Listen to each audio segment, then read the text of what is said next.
Heretic. It is 90 degrees today in Georgia and I don't know, 1,000,000,000% humidity.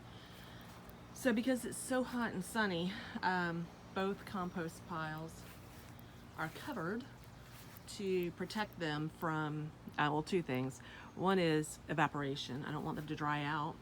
And the opposite, it's supposed to rain today. And the last thing I want is it flushing out all the good stuff. So this is the pile I started yesterday. I know it's going to be hard to see because the sun is so bright. It's hay, grass hay or straw, I always forget which I have here, but grass clippings, a little bit of the previous compost, sort of as an inoculant, although probably not necessary in this case. Waste from the kitchen, stuff that was in the fridge, the bird cages, and the baby chicks, because I have 4 baby chicks in the house. Anyway, it's not even been 24 hours. And we are at 145. My guess is that, I don't know if I got that. My guess is by the end of the day it'll be over 150. And possibly, the piles that I do like this usually get a fair amount over 150. I don't want it past 160, but it happens. This pile over here was started exactly the same way. And the top layer looks light because that's what happens. It dries out a little bit.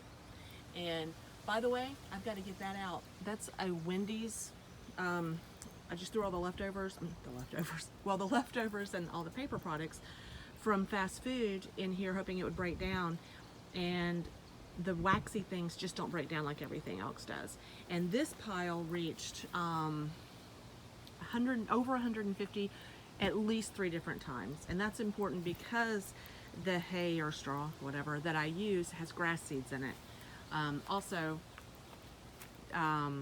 it kills insect larvae and things like that, although frankly they move right back in once it cools down a little bit. But I'm letting it continue to process and be covered. But someone asked if there's a simple way to get compost fairly fast, and the answer, as far as I'm concerned, is heat and protecting it. So I turn it often, I make sure it stays moist, I protect it against evaporation and rainfall, and I'm able to produce it fairly large amounts pretty quickly. So I hope that helps.